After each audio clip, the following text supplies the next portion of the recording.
Hello everyone, कैसे हैं आप सभी लोग। आई होप आप सब बहुत अच्छे होंगे एंड अपनी प्रिपरेशंस को बहुत ज़ोरदार तरीके से कंटिन्यू कर रहे होंगे। Myself Piyush Pawa and I am here with the subject of advance bank management. Advance bank management में हमने शुरुआत की थी मॉड्यूल ए के साथ, जिसमें अभी तक हम 3 चैप्टर्स को कंप्लीट कर चुके हैं। Chapter number 1 introduction to statistics, chapter number 2 sampling and chapter number 3 measures of central tendency and dispersion, kurtosis and skewness. अभी तक हम ये 3 चैप्टर्स को कंप्लीट कर चुके हैं। अब हम आज की इस वीडियो में चैप्टर नंबर 4 को स्टार्ट करेंगे एंड एंड भी करेंगे इसी चैप्टर में, इसी वीडियो में, जिस चैप्टर का नाम है कोरिलेशन एंड रिग्रेशन। सबसे पहली चीज हमें ये समझना होगा कि कोरिलेशन क्या होता है। So let's start with the topic. Okay, अभी तक जो हम पढ़ रहे थे, जो हमने प्रीवियस चैप्टर में पढ़ा, वो क्या था? Measure of central tendency and dispersion. उसमें हम सिर्फ एक ही वेरिएबल के बारे में पढ़ रहे थे, एक ही वेरिएबल का मीन निकाल रहे थे, मोड निकाल रहे थे। ये देख रहे थे कि उस वेरिएबल का जो डेटा है वो कितना फैला हुआ है। वो हमने किस में कैलकुलेट किया? डिस्पर्जन में किया। अब हमें यहाँ पर दो वेरिएबल गिवन होंगे एंड उन दो वेरिएबल के आपस के रिलेशन हमें निकालने होंगे। किसमें? कोरिलेशन में। So let's start. Correlation analysis is applied in quantifying the association between two continuous variables. For examples, an independent and dependent variable or among two independent variables. इसका मतलब क्या है?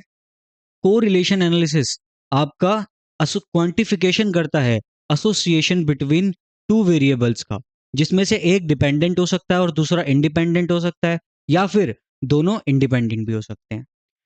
जो कोएफिशिएंट ऑफ कोरिलेशन है वो scale पे major किया जाता है और वो वेरी करता है +1 से -1 के, +1 से -1 तक, और 0 को भी करता है वो इंक्लूड। अगर कोरिलेशन आपका कंप्लीट कोरिलेशन है तो वो आपका या +1 आएगा या -1 आएगा। अगर कोरिलेशन है ही नहीं तो वहां पर आपका कोरिलेशन की वैल्यू 0 आएगी। कोरिलेशन जो है आपका पॉजिटिव तब होता है जब एक वेरिएबल के बढ़ने से दूसरा भी बढ़ेगा, तब आपका क्या होगा? कोरिलेशन पॉजिटिव होगा। और कोरिलेशन नेगेटिव कब होगा? जब एक बढ़ता है तो दूसरा कम होता है, और जब पहला कम होता है तो दूसरा बढ़ता है। ये था कुछ कोरिलेशन के बारे में हमारा इंट्रोडक्शन। अब कोरिलेशन को कैलकुलेट करने के आपके पास 4 मेथड्स होते हैं, जिसमें से आपके सिलेबस में सिर्फ 2 हैं। एक जो है आपका वो है न्यूमेरिकल मेथड, और दूसरा जो है आपका वो है डायग्रामेटिकल मेथड। डायग्रामेटिकल मेथड जो होता है आपका, उसे हम कहते हैं स्कैटर डायग्राम। तो अब हम ये समझते हैं कि स्कैटर डायग्राम में हम किस तरीके से हमारे कोरिलेशन को समझते हैं। तो देखिए, हमने क्या पढ़ा था कि पॉजिटिव कोरिलेशन कब होता है? जब एक वेरिएबल के बढ़ने से दूसरा वेरिएबल भी बढ़ता है। तो देखिए यहाँ पर ये आपका x है, हम ऐसे प्लॉट करते हैं 1 2 3 4। ये आपका y है, इसमें भी हम ऐसे प्लॉट करते हैं 1 2 3 4। देखिए यहाँ पर जैसे जैसे आपके x की वैल्यू बढ़ रही है वैसे वैसे y की वैल्यू बढ़ रही है। यहाँ पर देखिए x की वैल्यू 2 है तो y की वैल्यू 1 है। इस पॉइंट पे देखिए आप, x की वैल्यू 4 है और y की वैल्यू 2 है। x की वैल्यू बढ़ने के साथ साथ y की वैल्यू भी बढ़ी है ना। इसे हम क्या कहते हैं? Positive correlation. नेगेटिव कोरिलेशन क्या होता है? हम यहाँ पर फिर से प्लॉट कर लेते हैं पॉइंट्स को, 1 2 3 4 5 4 3 2 1। देखिए यहाँ पर ये 5 है, इस पॉइंट पर आपका y जो है 5 है और जो आपका x है वो 1 है। लेकिन इस पॉइंट पर आपका जो y है वो 4 है और x 3 है। तो यानी जैसे जैसे आपका x बढ़ रहा है y कम हो रहा है। ये किस में होता है? आपके नेगेटिव कोरिलेशन में। यहाँ पर देखिए आपके जो पॉइंट्स हैं वो एक लाइन ही फॉर्म नहीं कर पा रहे हैं, और अगर वो किसी भी लाइन फॉर्म कर ही नहीं पा रहे हैं तो उनके बीच में क्या होगा? नो रिलेशनशिप, यानी जिसे हम क्या कहते हैं? Zero correlation. या फिर एक और टर्म कहा जाता है इसे, वो कहते हैं हम कर्वी लीनियर रिलेशन। और ये जो टर्म है हमारी कर्वी लीनियर रिलेशन की, ये बहुत इंपॉर्टेंट है। ये आपके एग्जाम में ज़रूर पूछी जा सकती है। दूसरा है आपका negative non linear. Negative non linear में क्या है, आपके एक्स के बढ़ने के साथ साथ वाई तो कम हो रहा है, लेकिन ये एक स्ट्रेट लाइन फॉर्म नहीं कर रहा। उसे हम क्या कहते हैं, negative non linear correlation. I hope आपको समझ में आया होगा कि हम डायग्रामेटिकली किस तरीके से इंटरप्रेट करते हैं हमारे कोरिलेशन को। नाउ लेट्स प्रोसीड, कैसे हम एक न्यूमेरिकल मेथड का यूज करते हैं टू कैलकुलेट आवर कोरिलेशन, जिस मेथड का नाम है हमारा Karl Pearson of correlation method, जिसमें हम क्या करते हैं, कोरिलेशन कोएफिशिएंट फाइंड करते हैं। क्या करते हैं हम, कोरिलेशन कोएफिशिएंट को कैलकुलेट करते हैं, और उससे हम पता करते हैं कि हमारा कोरिलेशन पॉजिटिव है या नेगेटिव है। तो इसे कैलकुलेट करने का फॉर्मूला क्या होता है आपके पास, वो होता है आर। जो कोरिलेशन कोएफिशिएंट होता है उसे हम आर से रिप्रेजेंट करते हैं। वो कैसे कैलकुलेट किया जाता है, cov x y, cov x y divided by sigma x multiply by sigma y. अब सबसे पहली चीज, कॉव एक्स वाई क्या है आपका, तो कॉव एक्स वाई होता है 1/n, ब्रैकेट के अंदर summation of x minus x bar multiply by Y minus Y bar, और ये हो गया आपका ब्रैकेट क्लोज। इससे आप क्या निकालते हैं, कॉव एक्स वाई। अब सिग्मा एक्स आपका क्या होता है, सिग्मा एक्स मतलब स्टैंडर्ड डेविएशन ऑफ एक्स। वो आप कैसे निकालते हैं, summation of summation of x minus x bar का whole square divided by n, और इस पूरे का रूट।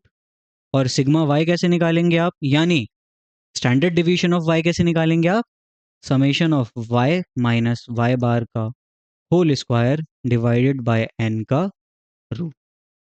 अब देखिए, इससे आपके पास क्या निकलेगा, आर निकलेगा।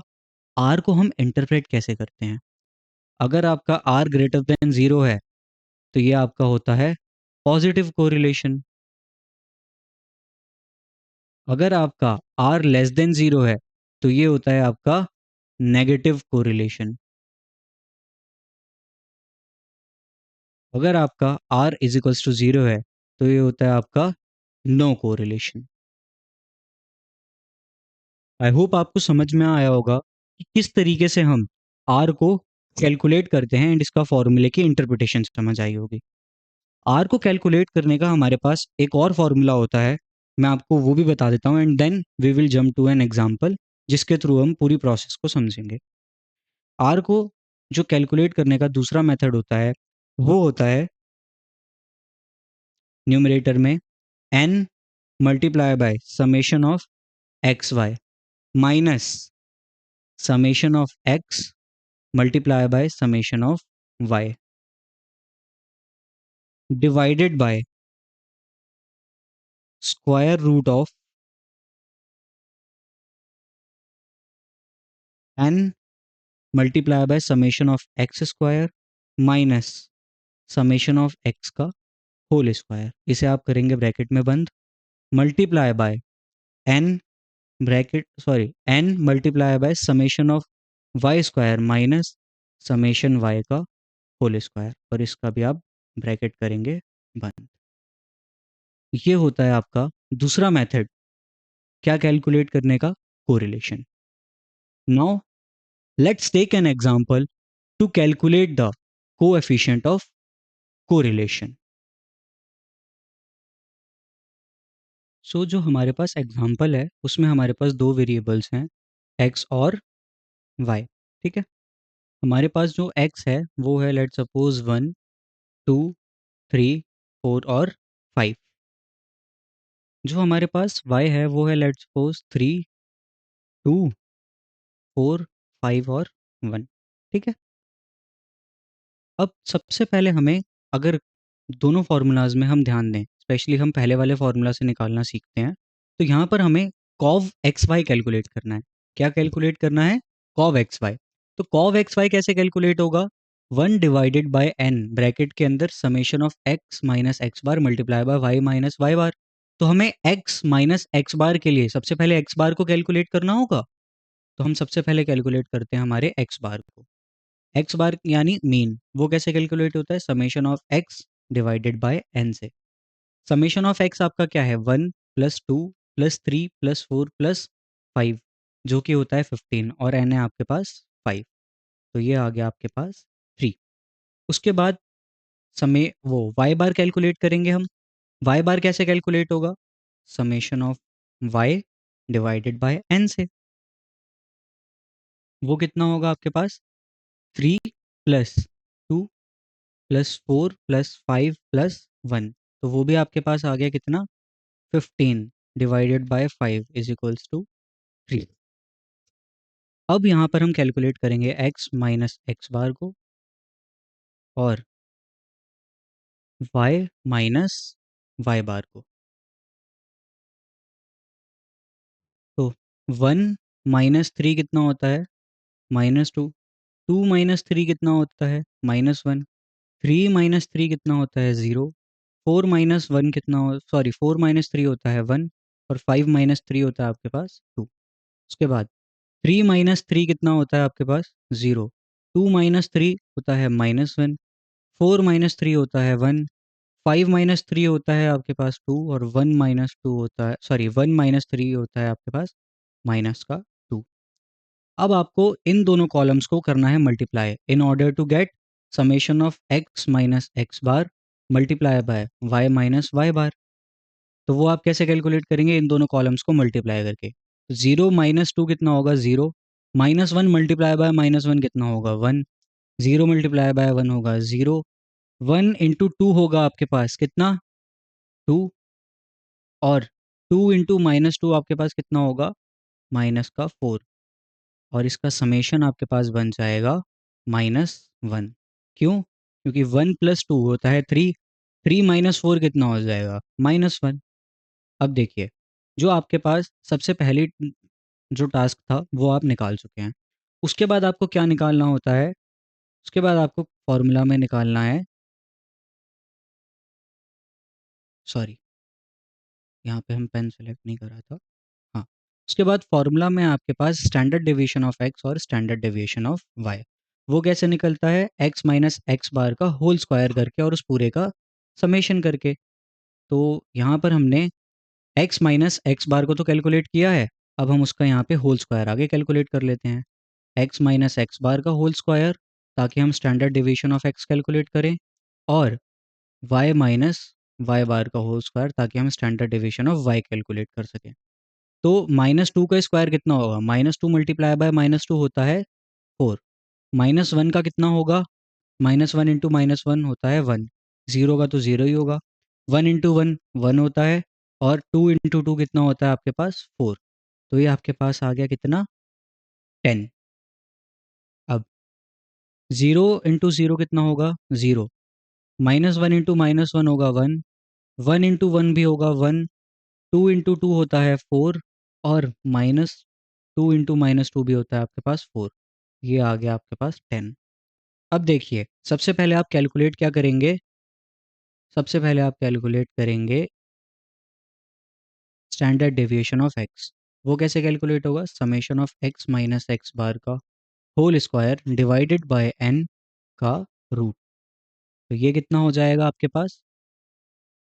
ये होगा 10 डिवाइडेड बाय 5 का रूट। वो कितना होता है? √2। सिमिलरली आपके पास जो स्टैंडर्ड डिवीजन ऑफ वाई होगा वो भी यही आएगा। क्यों? क्योंकि उसका भी समेशन 10 है और उसका भी n 5 है, तो वो भी आपके पास √2 आएगा। अब आपको कैलकुलेट करना है कॉव एक्स वाई। तो कॉव एक्स वाई का फॉर्मूला हमारे पास क्या था? 1/n multiply by summation of x minus x bar multiply by, यहाँ पर हम लिख भी देते हैं, x minus x bar multiply by Y minus Y bar. इस पूरे का समेशन, जस्ट अ सेकेंड, हाँ, इस पूरे का समेशन हमारे पास कितना आया था? -1। तो यानी 1/5 इंटू -1, वो आपके पास कितना हो जाएगा? -0.2। तो अब अगर आप आर को कैलकुलेट करेंगे, तो आर आपके पास कितना आएगा? आर आएगा आपके पास -0.2 डिवाइडेड बाय √2 इंटू √2। अब √2 इंटू √2 का मतलब क्या होगा? ये हो गया आपका √2 का होल स्क्वायर। अब स्क्वायर और रूट आपस में हो जाएंगे कैंसिल, तो ये कितना होगा आपके पास? -0.2 डिवाइडेड बाय 2, तो ये आएगा आपके पास -0.1। आर की वैल्यू आपके पास कितनी निकल कर आई? -0.1। ये हमने यूज़ किया था हमारा फर्स्ट फॉर्मूला। अब हम सेम क्वेश्चन के लिए यूज़ करेंगे हमारा सेकंड फॉर्मूला, और सेकंड फॉर्मूला हमने कौन सा सीखा था? ये वाला। ठीक है, उसके लिए हम अपने टेबल में कुछ एडजस्टमेंट्स करते हैं। पहले मैं यहाँ पे थोड़ी सी अपनी हमारी जगह क्लियर कर लेता हूँ, सो दैट हम कर पाएँ। आई होप आपको ये वाला मेथड समझ आया होगा। तो मैं एक बार यहाँ पे स्पेस क्रिएट कर लेता हूँ।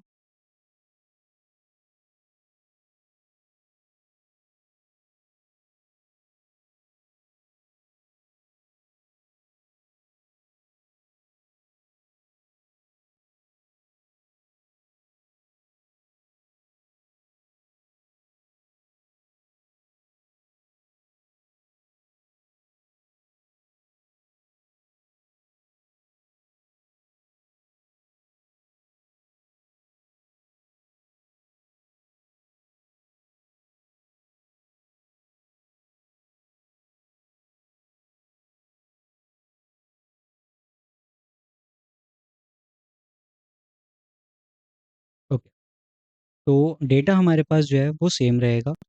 हमारे पास हमने एक्स बार और वाई बार को ऑलरेडी कैलकुलेट कर लिया था, तो अब हम उसे कैलकुलेट नहीं करते हैं। ठीक है, जो हमारे पास सेकंड फार्मूला है उसमें हमने क्या कैलकुलेट करना है?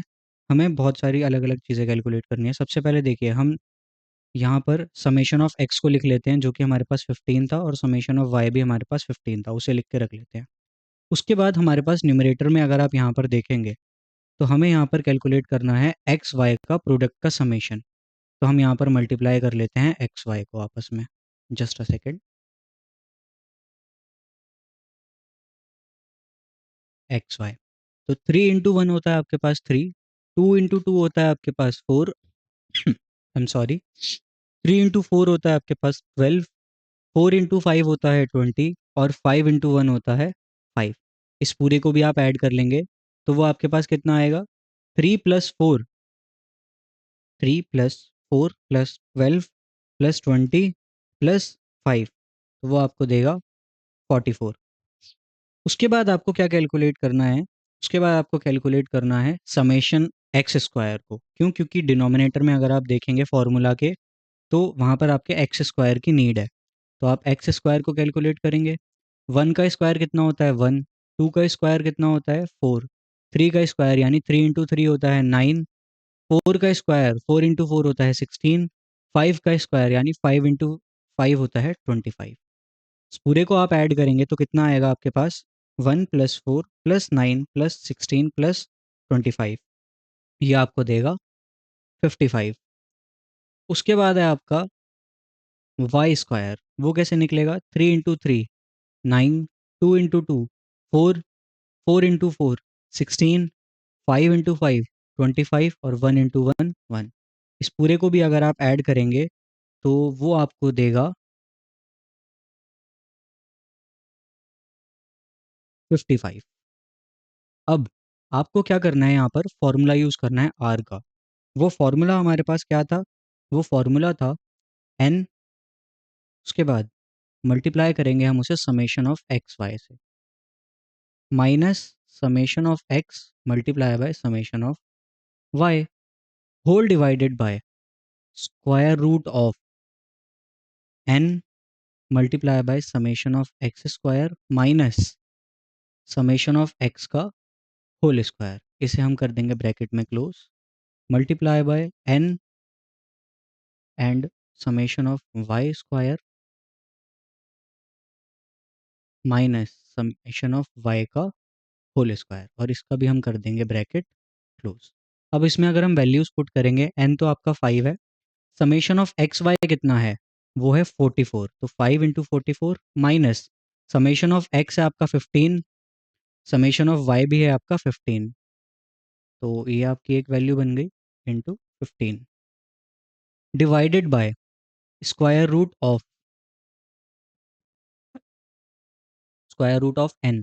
n आपका क्या है 5 multiply by summation of X square, वो है 55, 5 into 55 minus summation of X का होल स्क्वायर यानी 15 का होल स्क्वायर। ये हो गया यहाँ पर आपका bracket close, multiply bye same वहाँ पर यही होगा आपका फॉर्मूला यूज 5 यानी n into summation of Y square, तो समेशन ऑफ वाई स्क्वायर था आपके पास 55, 5 into 55 minus summation of Y का होल स्क्वायर, वो आपका कितना था समेशन ऑफ वाई 15, उसका होल स्क्वायर यानी 15 का होल स्क्वायर। अब इसे आप सॉल्व करके अपना आंसर निकाल लेंगे जो कि इक्वल आएगा किसके, वो इक्वल आएगा -0.1 के। जस्ट अ सेकंड, मैं थोड़ी सी स्पेस क्रिएट कर लेता हूँ एंड इसे सॉल्व ही कर देता हूँ।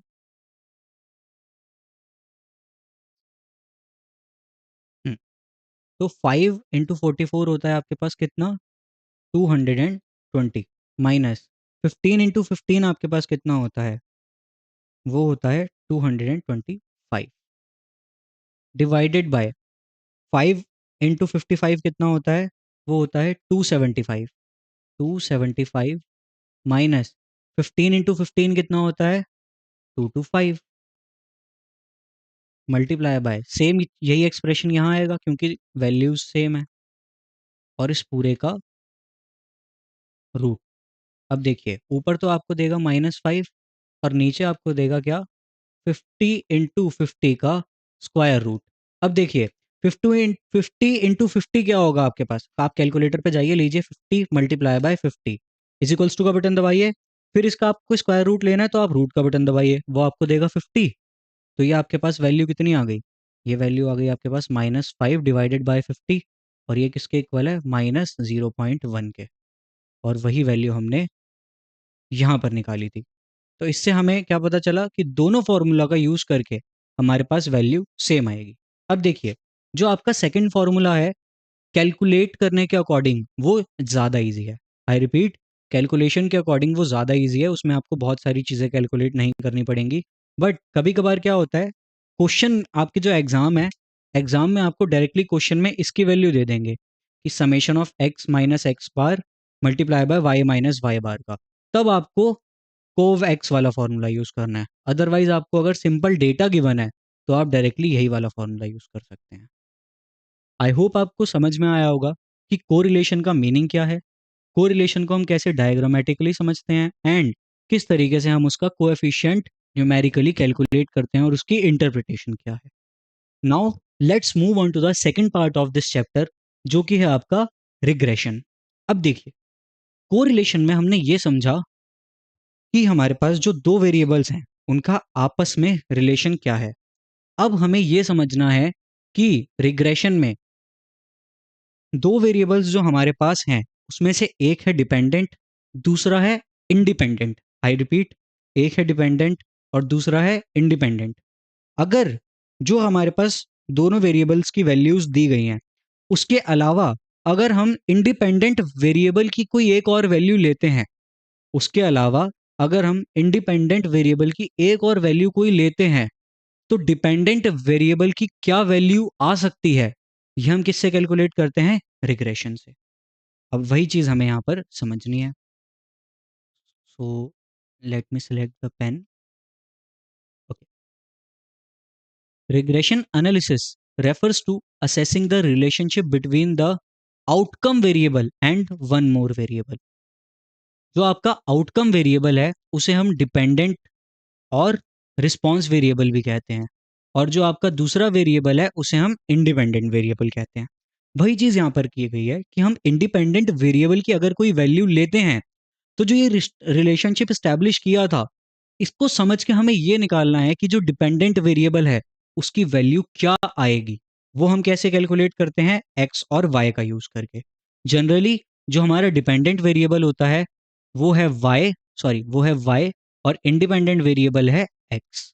अब ये कैलकुलेट किस तरीके से किया जाता है, रिग्रेशन इक्वेशन का यूज करके। कैसे किया जाता है, रिग्रेशन इक्वेशन का यूज करके।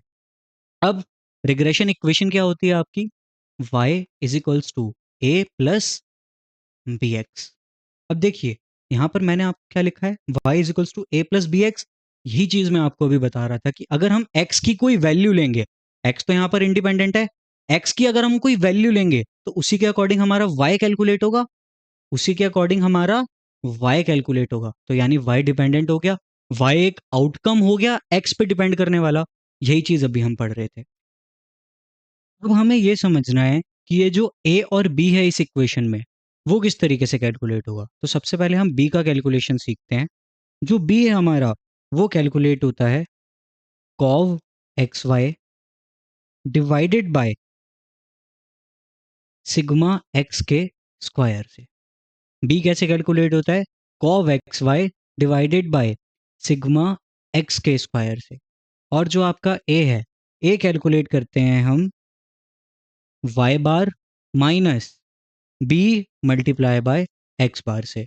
y बार क्या होता है, मीन ऑफ y, और x बार क्या होता है, mean of x। Sigma x क्या होता है आपका, स्टैंडर्ड डेविएशन ऑफ x। वो किस तरीके से निकलता है, वो आपका निकलता है square root of x minus x bar, इस पूरे का summation sorry, divided by n। अगर आपको इसका स्क्वायर करना होगा तो आप क्या करेंगे, सीधा summation of x minus x bar divided by n। इसे कैलकुलेट करके आप डिनोमिनेटर में रख देंगे। cov एक्स वाई को आपने कैलकुलेट करना अभी सीखा है, वो आप कैसे करते हैं, 1 डिवाइडेड बाय n ब्रैकेट के अंदर summation of x minus x bar multiply by y minus Y bar से। इस तरीके से आप क्या कैलकुलेट करेंगे, b। उसके बाद आप इस b की वैल्यू इस इक्वेशन में पुट करेंगे in order to calculate your a, और इससे आपकी कैलकुलेट हो जाएगी रिग्रेशन इक्वेशन। अब हम एक एग्जांपल लेते हैं, जिस एग्जांपल के थ्रू हम इस पूरी रिग्रेशन रिलेशनशिप को स्टैब्लिश करते हैं। सो हमारे पास x है और y है, x और y। जो हमारा x है वो है 1 2 3 4 और 5। जो हमारा y है, लेट सपोज वो है 3 1 6 2 और 4। अब देखिए, सबसे पहले हमें क्या कैलकुलेट करना है, सबसे पहले हमें b कैलकुलेट करना है, जिसके लिए हमें cov xy कैलकुलेट करना होगा। cov xy कैसे कैलकुलेट होता है, x माइनस एक्स बार और y माइनस वाई बार से। तो हमें सबसे पहले कैलकुलेट करना होगा x बार। उसके लिए हम इस पूरे का समेशन लेंगे, 1 प्लस 2 प्लस 3 प्लस 4 प्लस 5, ये कितना होता है 15। उसके बाद 3 प्लस 1 प्लस 6 प्लस 2 प्लस 4, ये कितना होता है 16। तो आपके पास x बार कितना आएगा, 15 डिवाइडेड बाय 5 जो कि होता है 3, और y बार कितना आएगा, 16 डिवाइडेड बाय 5 जो कि होता है 3.2। अब हम सीखेंगे, सबसे पहले हम कैलकुलेट करेंगे यहाँ पर x माइनस एक्स बार को। तो x माइनस एक्स बार कैसे कैलकुलेट होगा आपका, 1 माइनस 3 वो होता है आपका -2, 2 माइनस 3 कितना होता है -1, 3 माइनस 3 कितना होता है 0, 4 माइनस 3 आपके पास कितना होता है 1, और 5 माइनस 3 कितना होता है 2।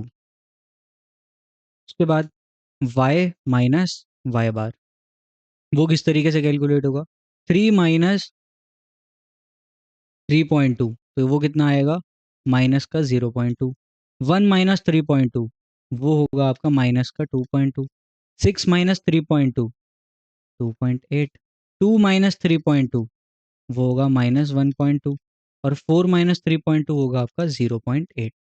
अब आप इन दोनों कॉलम्स को करेंगे आपस में multiply, x minus x bar multiply by y minus Y bar, वो क्या आएगा 2 इंटू माइनस 0.2, वो कितना हो जाएगा पॉजिटिव 0.4, -1 मल्टीप्लाई बाय -2.2 वो कितना होगा 2.2।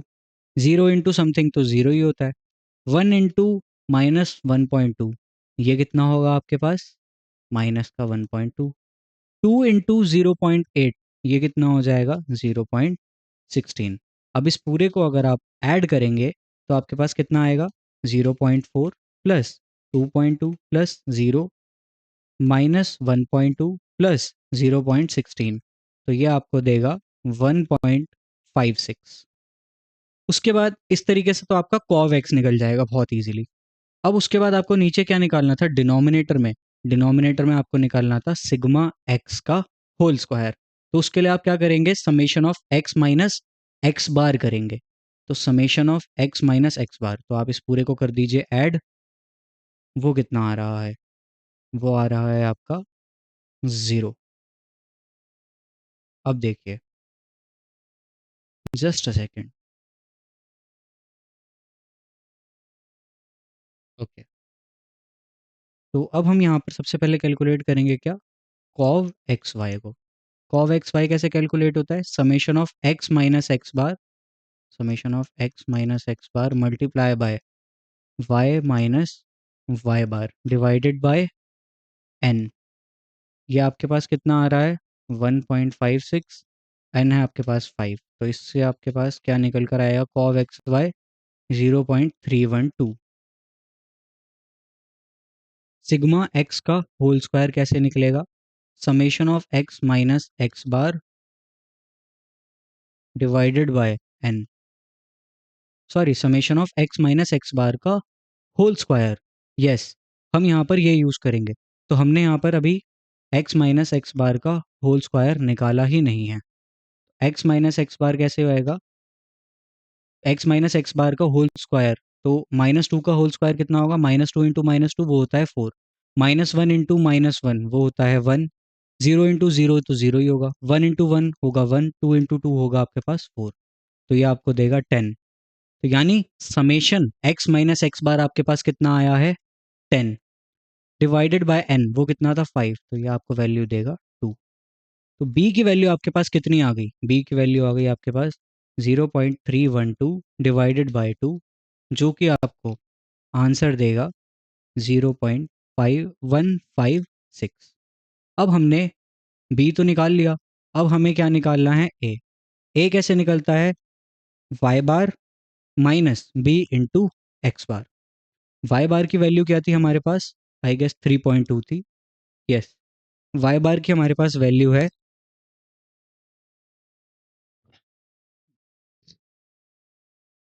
वाई बार की हमारे पास वैल्यू है 3.2 माइनस बी की वैल्यू अभी हमने निकाली कितनी, 0.516 मल्टीप्लाई बाय एक्स बार की वैल्यू कितनी थी, 3। तो इसे हम कैलकुलेट अगर करेंगे तो वो आएगा हमारे पास 2.732। जो आपकी रिग्रेशन इक्वेशन बनी वो क्या बनती है, y is equals to A plus B X. तो आपकी रिग्रेशन इक्वेशन बनी y is equals to 2.732 plus 0.156 into X. अब इससे हम इंटरप्रिटेशन क्या निकालते हैं, इससे हम इंटरप्रिटेशन निकालेंगे कि लेट सपोज हमारे पास एक वेरिएबल है एक्स जिसकी वैल्यू है 15, हमारे पास एक वेरिएबल है एक्स जिसकी वैल्यू है 15, तो उस पर डिपेंड करने वाला वेरिएबल क्या होता है, वाई। तो अगर एक्स की वैल्यू 15 है तो वाई की वैल्यू क्या होगी, तो हम इस 15 को इस एक्स में डालेंगे टू गेट यूर वाई। और इस टाइप का एमसीक्यू आपके एग्जाम में आ सकता है कि वो आपको रिग्रेशन इक्वेशन देगा और वो आपको एक्स दे देगा और पूछेगा कि वाई की वैल्यू बताओ। तो इस केस में आप वाई की वैल्यू ऐसे निकाल सकते हैं। आई होप आपको समझ में आया होगा कि किस तरीके से हम रिग्रेशन को इंटरप्रेट करते हैं एंड किस तरीके से हम रिग्रेशन लाइन को ड्रॉ करते हैं। अब हमें समझना है कि कोरिलेशन और रिग्रेशन के बीच का डिफरेंस क्या है। तो देखिए, कोरिलेशन जो है आपका वो एक ऐसा मेजर है जो आपको बताता है कि किस तरीके से दो वेरिएबल्स आपस में रिलेटेड हैं, वेयर एज रिग्रेशन आपको ये बताता है कि किस तरीके से वो आगे अपने रिलेशनशिप को स्टैब्लिश करेंगे। दूसरा, जो आपका कोरिलेशन है वो एक लीनियर रिलेशनशिप बताता है दो वेरिएबल के बीच में, वेयर एज जो रिग्रेशन है वो आपको बताता है कि कौन सी बेस्ट लाइन होगी जिसकी इक्वेशन आप फाइंड करेंगे यूजिंग रिग्रेशन। एंड इसी के साथ आपका जो ये चैप्टर है कोरिलेशन एंड रिग्रेशन वो खत्म होता है। आई होप आपको ये पूरा चैप्टर बहुत अच्छे से समझ आया होगा। If yes, then please like the video, hit the subscribe button, and please comment down your reviews. Thank you so much everyone.